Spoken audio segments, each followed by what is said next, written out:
अध्यायाची सुरुवात आहे. श्री प्रभू रामचंद्राय नमः. भद्रासनी दशरथ कुमारा वैसलासे करुणाकरा दक्षिणे शेषावतारा वामे भरता शत्रुघ्न. असो मी देवी सरस्वती गणेशाचं स्तवन करून कथेला सुरुवात करतेच अनुसंधान आहे. सिंहासनावर दशरथाचे मुलगे प्रभू रामचंद्र बसलेले आहेत.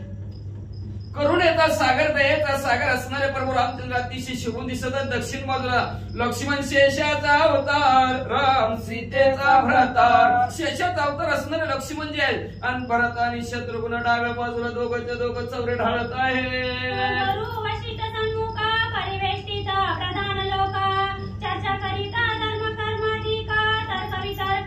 वशिष्ठ महाराज समोर बसलेले सर्व प्रधान लोक बसलेले आहेत आणि धर्माच्या गोष्टी असणार. काही लोक असणार काही तर्क करतात काही वितर्क करतात. तसं तर्क वितर्क गप्पा गोष्टी चाललेल्या आहेत. एक सांगती पुराण एक करिता राम कीर्तन एक करती गायन होणी लीना स्वात्मपदी. एक असणाऱ्या पुराणाच्या गोष्टी सांगू लागलेल्या. एक प्रभू रामचंद्राचं नामस्मरण करू लागले. एक प्रभू रामचंद्राचं गायन करू लागले असणार. प्रत्येक जण आपापल्या असणाऱ्या नामचिंतनामध्ये तल्लीन आहेत. एक पडती चतुर्वेद एक म्हणती प्रबंध एक करीती विवाद गद्य पद्य शास्त्रांचे.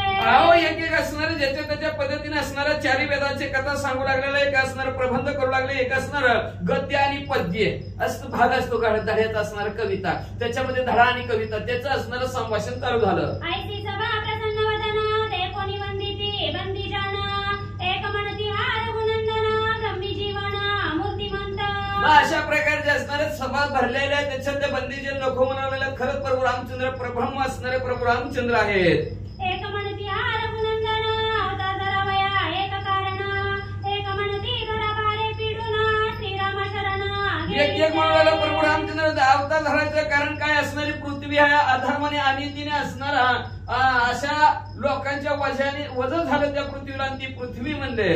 तिची काही राघव सगुण होणी सावयव मारुणी या दशग्रीवा बंदीचे देवा. आणि त्या पृथ्वीच्या कैवारासाठी प्रभू रामचंद्र अवतार असं अवयवासहित धारण केला आणि राजा रावणाला संपूर्ण 33 कोटी देवांची बांधवडी सोडवली. श्रीराम भक्त जन्म वत्सल्या नानावतरी खेळे खेळ ब्रह्मादी कामयमा काळा मूर्ख केवळ नैनती. प्रभू रामचंद्र असणारे आपल्या भक्तावर प्रेम करणारे भक्तांनी जसं जसं ध्यान करतील तशा प्रकारचं रूप धारण करणारे नाना अवतार धारण करणारे खेळ करणारे लीला विग्रही असणारे ब्रह्मादिकांना त्यांचा पार काळ नाही. मज पामारा शिकाय थोरपण पायी जीवन पायी बरे. ऐसे नाना परिचय वाद करीती परस्परे विवाद नाना मत प्रबंध छंद वेद शास्त्राचे. अशा प्रकारचं नाना प्रकारचं वाद असणारा परस्पर एकामेकामध्ये बोलतच बोलता बोलता छंदचा सुद्धा वापर करू लागले. भेदाचा वापर करू लागले.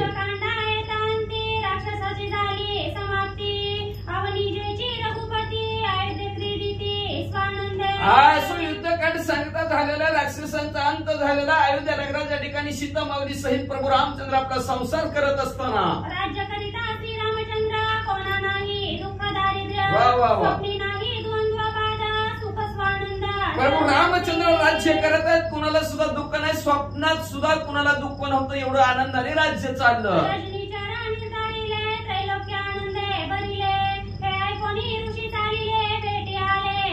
राक्षस संपले. त्रिलोक्याला आनंद झाला. ऋषीवर्याला आनंद झाला. ऋषीवर्य प्रभू रामचंद्राच्या भेटीला चला चला चहा आलाय म्हणले.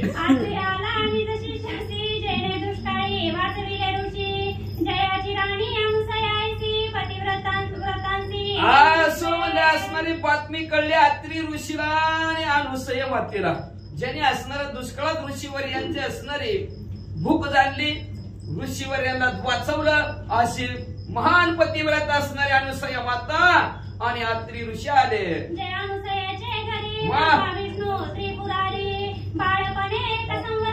स्तनपान करती त्रिमूर्ती अनुसया बाई तुझा भाव चांगला ग. तुझ्या अंगणात देव थांबला ग. तुझ्या भक्तीची बळे तिन्ही देव झाले बाळे. पाळण्यात घालून झोकालविला. अशा प्रकारच्या अनुसया मया आणि त्या अनुसयाच्या घरी ब्रह्म विष्णू महेश तिन्ही देव बाळपण झाले आणि मांडीवर घेऊन स्तनपान केले. वाचा वाचा. जागस्तीने समुद्र शोषिला वातापी हिरवळ अंबिरी पचवीला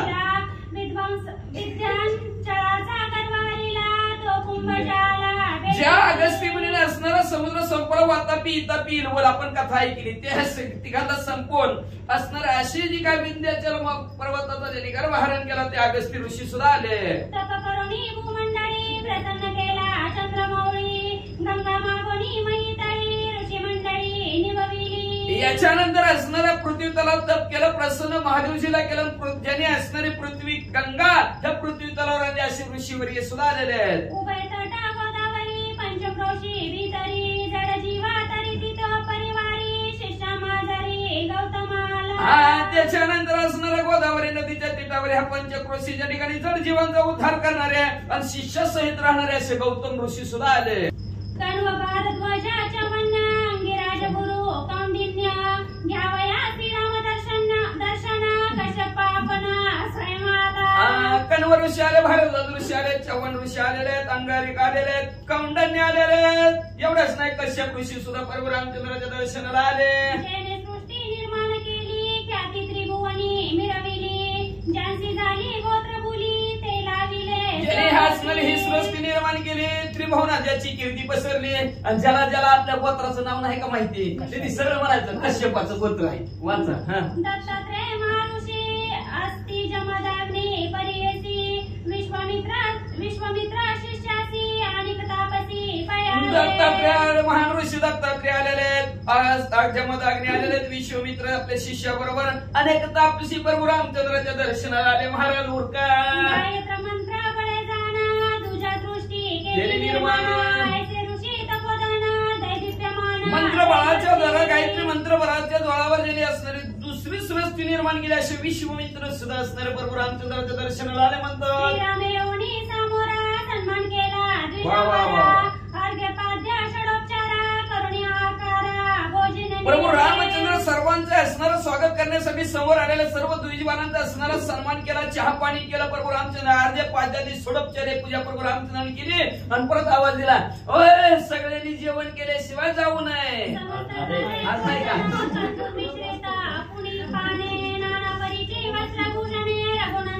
लगेच प्रभू रामचंद्राच्या बैठकीत सगळ्यांचं जेवण झालं असणार.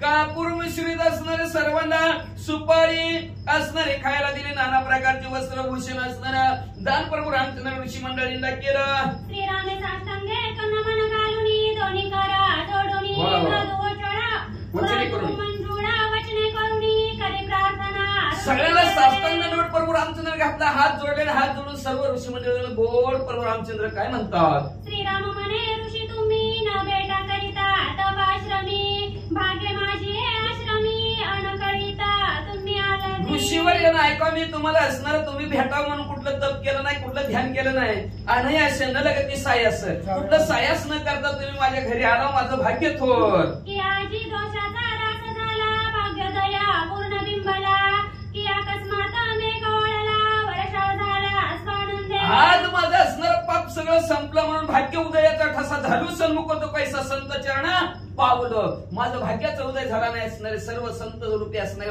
ऋषीवर्य आमच्या घराला आले.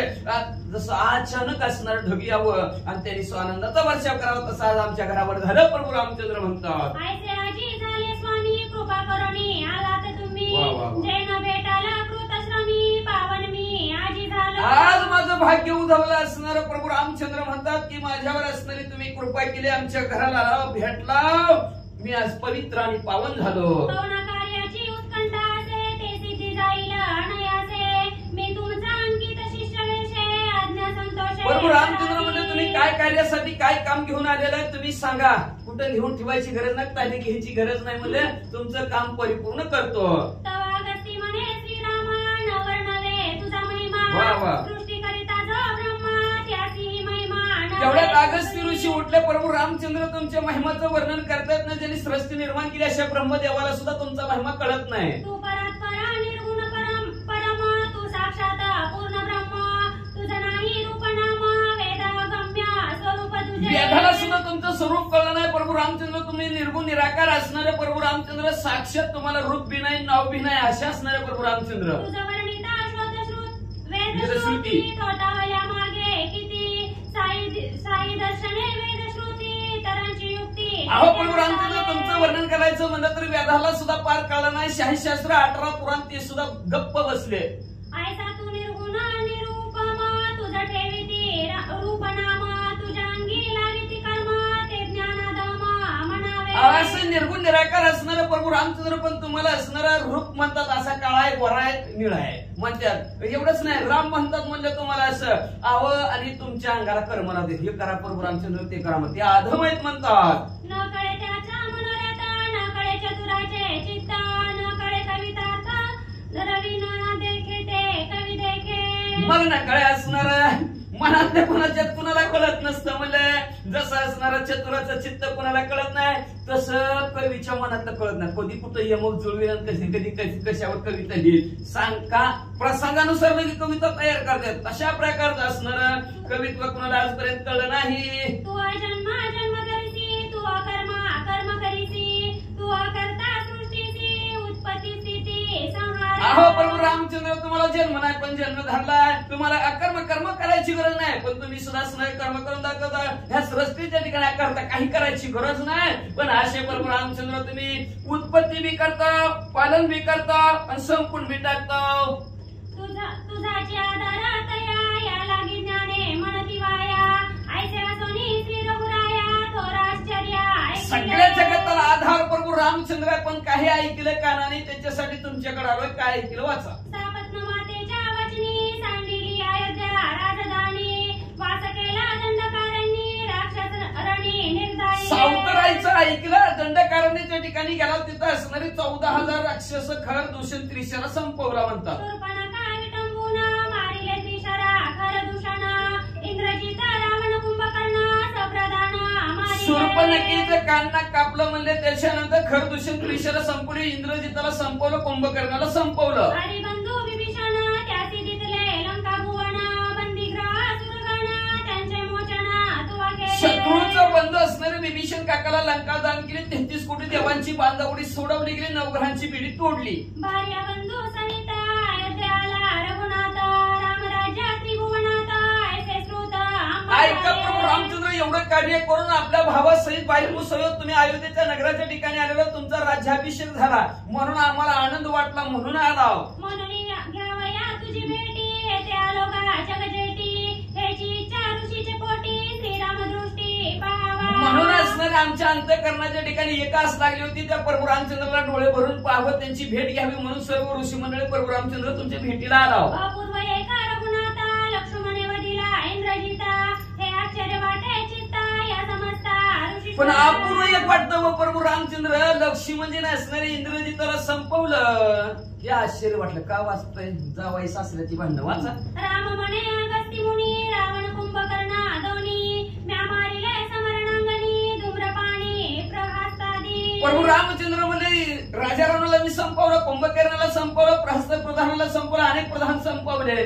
कुमाराक्ष जंबुमाळी विरूपाक्ष कंपन बळी कुंभणी कुंभण वीरमंडळी राक्षस सुमोळी. अखिया कुमार असणारा हत्ती घोडे मारले, जंबुमाळी मारला म्हणले असणारा, विरूपाक्ष मारला, कंपन मारला, कुंभ निकुंभ मारले म्हणले अनेक राक्षस मारली. आणि असंख्य राक्षस नावनी घे रण कर्कश. बरोबर. असंख्य राक्षस संपवले. प्रभू रामचंद्र सांगू लागले ती असणारे नाव वाजलेले होते, वाजलेले होते. काळाला सुद्धा गौतास प्रमाणे मानणारे पण अशी संपून टाकले.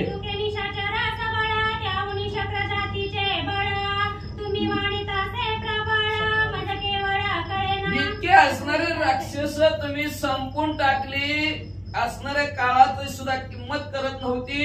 असे नावाजलेले असणारे 33 कोटी देवांचा राजा इंद्रदेव त्याच्या सारखं बळ असणारे सुद्धा संपवले. शक्रजिताची महाथोरी तुम्ही वाणितासा भारी मज वाटे नवलपरी ते निर्धारी सांगावे. तुम्ही इंद्रजिताची जी काय असणारी थोर बी गाताव. लय मोठा राजा 33 कोटी देवाचा राजा त्याचा लय मोठा गातपणा गाजवतो त्याच्याविषयीच. इंद्रजिताचा पराक्रम पूर्ण त्याची वर देता कोण हे सांगावे कृपा करून मज लागून ते कथा. मग म्हणजे ते इंद्रजिताची बी लई थोरी सांगतो म्हणजे ते का तर ते शत्रू होता ना इंद्राचा त्याने कळायला बांधून आणलं होतं. मग त्याची लई थोर विसवळीकडे चालली म्हणजे मग त्याला वरदान देणारा कोण होता, त्याला आशीर्वाद कोणी दिला होता की ते 33 कोटी देवाच्या राजाला सुद्धा झिरझिर केलं, कुणाच्या ताकदीवर केलं सांगा.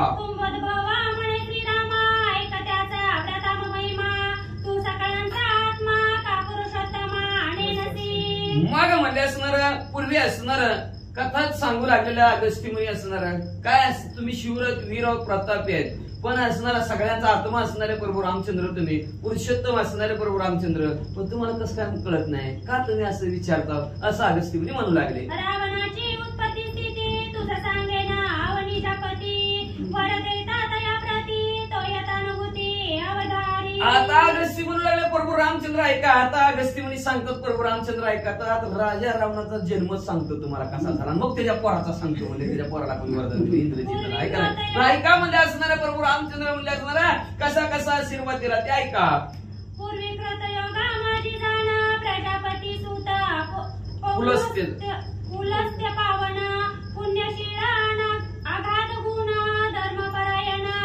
पूर्वी ऐका त्रेतायुगाला सुरुवात झाली. त्या त्रेतायुगाच्या सुरुवातीला प्रजापती म्हणजे ब्रह्मदेवाचा मुलगा पुलस्त्य असणारा पुण्य पावन असणारा धर्माने नीतीने न्यायाने असणारा राहणारा वेद संपन्न शास्त्री निपुण सर्वांभूती भगवत भजन शांती दया सुशीलपण तपे दारुणा तपस्वी. असो शाही शास्त्र 18 पुराण 4 वेदामध्ये अतिशय असणारा परिपूर्ण असणारा दया क्षमा शांती त्याच्याकडे गुण असणारा पितियाचे धर्मेकरी अपेक्षा नाही तिळभरी तव कोणे घे अवसरी मेरू पठारी प्रवेशला. आपले जे काय असणारे वडील आहेत त्या वडिलाची इस्टेट आपल्याला यावी, त्याच्यावर आपण असणारा वरचा सगळा कारभार चालवावा असलं काही मनात नव्हतं. म्हणजे तिळभर सुद्धा त्याच्या ध्यानात नव्हतं. एक दिवशी तो मेरू पठारावर गेला.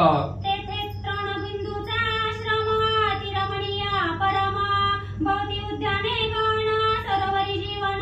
आणि तिथं जे तृणबिंदू नावचं असणारं मनाला रमून टाकणार असं ठिकाण होतं. त्या ठिकाणाच्या सरोवराच्या जवळ असणारा हा पौलस्त्य ऋषी गेले. नाना जातीचे वृक्ष सफळ नाना पुष्पी सुवासित बहुवळ मधुर शब्दे हंस कोकिळा रुंजी अली कुळ करिताती. हा नाना प्रकारचे असणारे पशु पक्षी झाड सर्वचे सर्व असणारे त्या सरोवराच्या बाजूला होतं. पंचम गायन असणारे कोकिळ तिथं करत होती.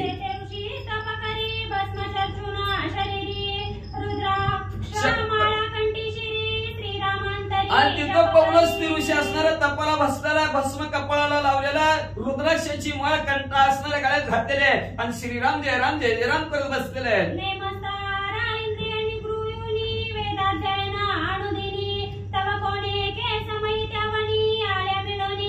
आहार नियमस्त आहे म्हणून युक्त आहार विहार बर का. आहार युक्त विहार पाहिजे बर का, नंतर कच्चून जेवण आला की डुकले हल्ले आज. म्हणून असणारा नियमस्त असणारा आहार का तर ती इंद्रिय निग्रह राहतात, नंतर नाही खाऊन आलं तरी तिकडे लक्ष जाते. म्हणून युक्त आहार विहार असावा. म्हणून युक्त असणारं जेवण घ्यायचं. वेदाध्ययन रोजचे रोज चालू होतं. म्हणजे त्यावेळेस एक अनेक राजकन्या त्या सरोवराच्या जवळ आल्या.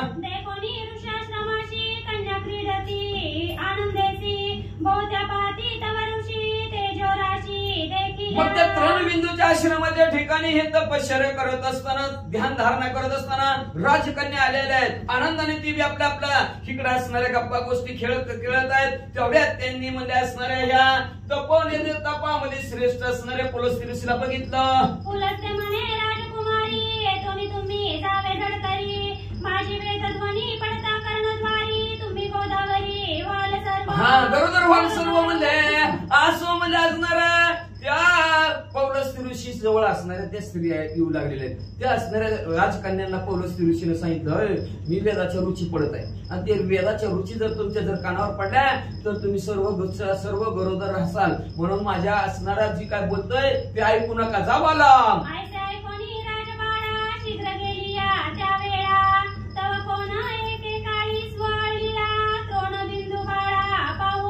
अशा प्रकारचं असणारा ऐकल्याबरोबर असणाऱ्या राजकन्या तिथून सगळ्या पळून गेल्या. कोणी एके दिवशी लिहिलेले एक तिथं असणारे राजाचे तृणबिंदूच्या जवळ एक बिंदूची मुलगी तिथं असणारी ती आपला सर्व आश्रम पाहण्यासाठी आली.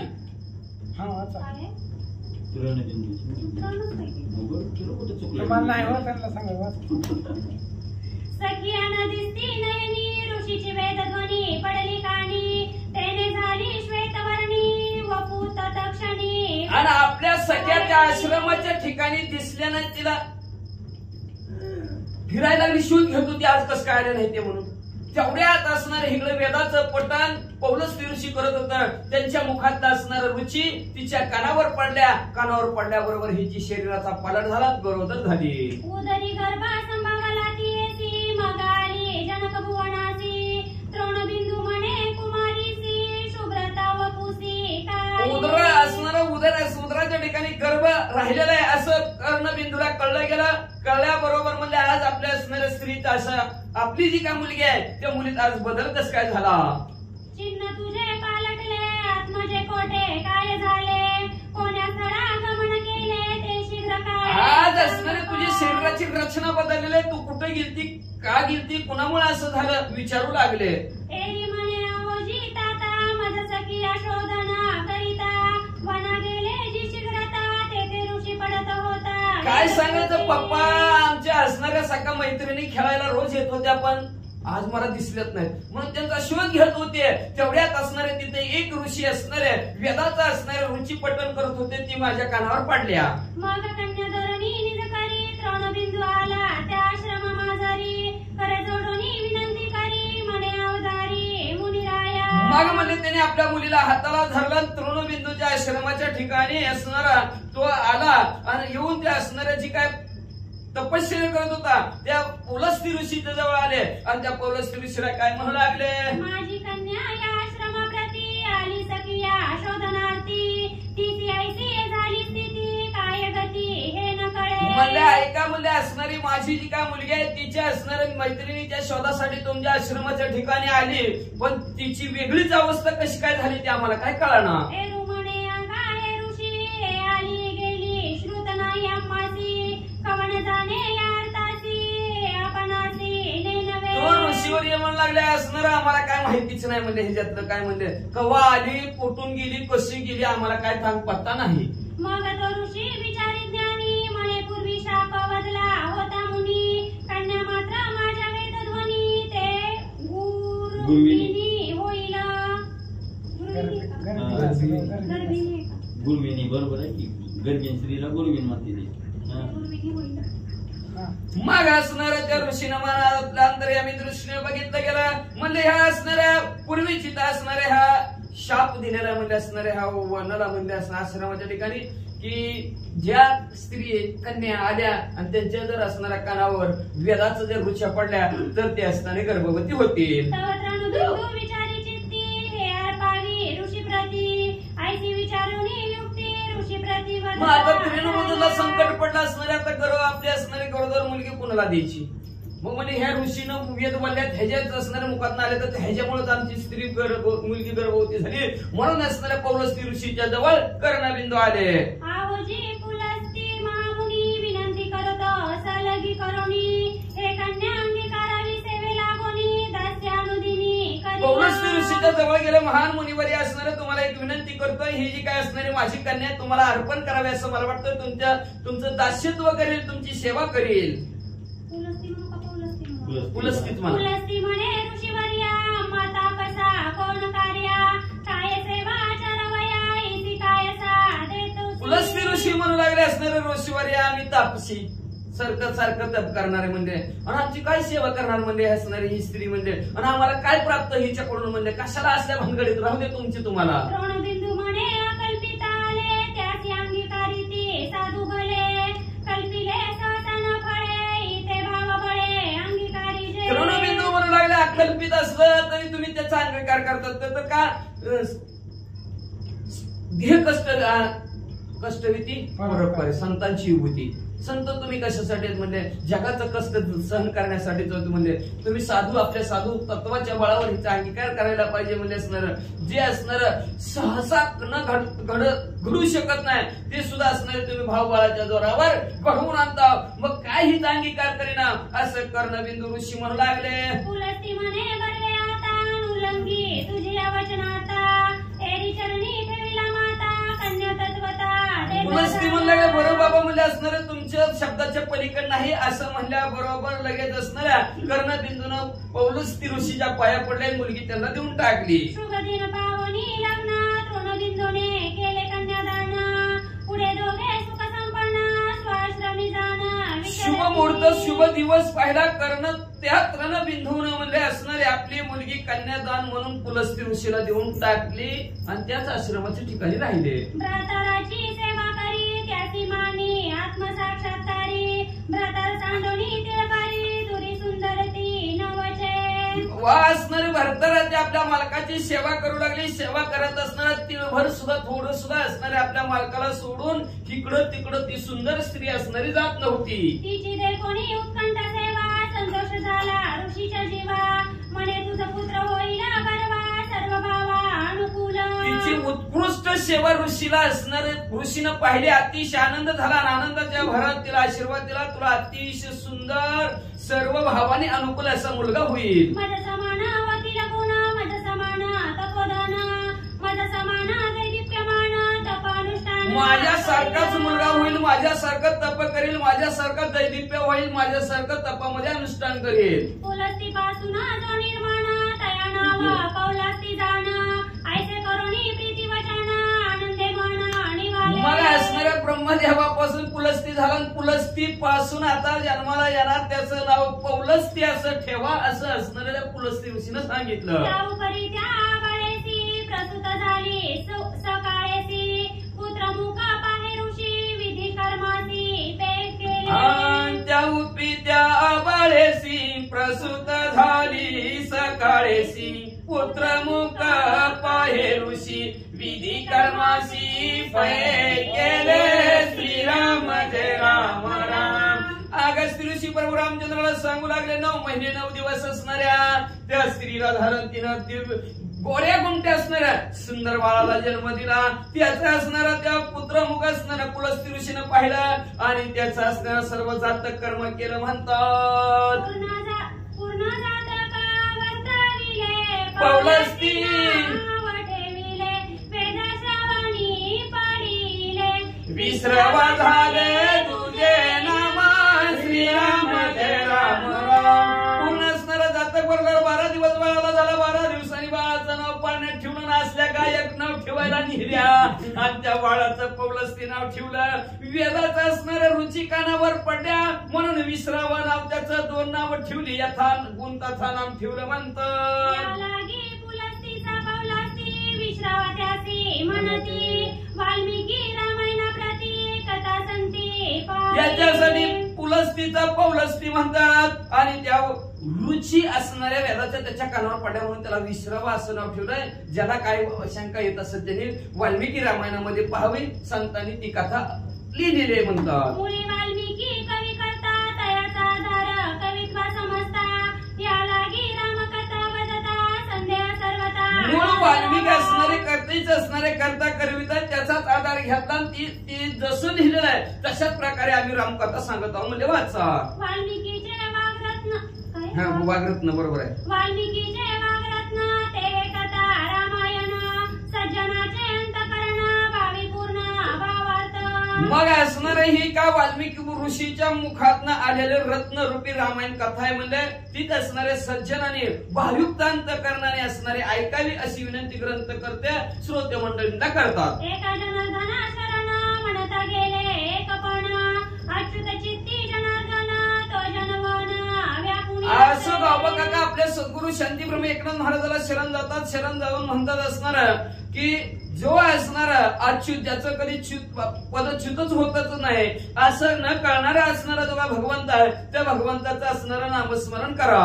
अच्युत नाम जयाचे वाक्कुटी तयाची विषयाची पडे तुटी संसाराचे धरणे उटी परब्रह्म भेटी आणि ते अच्युत नाम असणारं भगवंताचं आहे ते जर त्याच्या कुणाच्या जर मुखात आलं गेलं तर त्याच्या असणारा विषय नारायण होईल विषय संपला जाईल संसाराचं धरण उठलं जाईल आणि भगवंताची भेट झाल्याशिवाय राहणार नाही. अच्युत नाम जयाचे वाचे तया भय नाही संसाराचे यश लाहे तोची साचे काही काळ त्याचे तोडरी अच्युत नाम भगवंताचं ज्याच्या मुखामध्ये येईल त्याला असणारा संसाराची जन्म मरणाच्या संसाराची भीती अजिबात वाटणार नाही म्हणले. तो आपल्या संसारामध्ये त्याला यश प्राप्त होईल म्हणले. आणि कळी काळाला सुद्धा पायात लोळवण्याची ताकद त्या साधकाकडे, एवढी ताकद भगवंताच्या नामस्मरणामध्ये आहे म्हणले. एका जनार्दनी भेटी द्वंद्व दुःखा पडली तुटी संसाराचे धरणे उटी स्वानंद पुष्टी पूर्ण शांतीब्रह्म एकनाथ महाराज आपल्या सद्गुरू जनार्दन स्वामीला शरण जातात. नव्हे गावा काका आपल्या सद्गुरू शांतीब्रह्म एकनाथ महाराजांना शरण जाऊन सांगतात की जी काय द्वंद्व आहे, मी तू पण आहे, दुःख आहे, हे संपलं गेलं. संसाराचं धरण जन्म मरणाचं सुद्धा उठलं गेलं. आनंद ह्या सृष्टीच्या ठिकाणी असणारा परिपूर्ण आनंद परिणामाला पावला गेला. कुणामुळे ते सद्गुरूच्या कृपेमुळं. स्वस्ती श्री भावार्थ रामायणे उत्तरकांडे एका कार्तिकाया पुलस्त्याख्यान पौलस्य जन्मकथन नाम द्वितीयोऽध्याय घोडा श्रीकृष्णार्पणमस्तु. शिवं भवन्तु पुंडरीकवरदाय विठ्ठल. श्री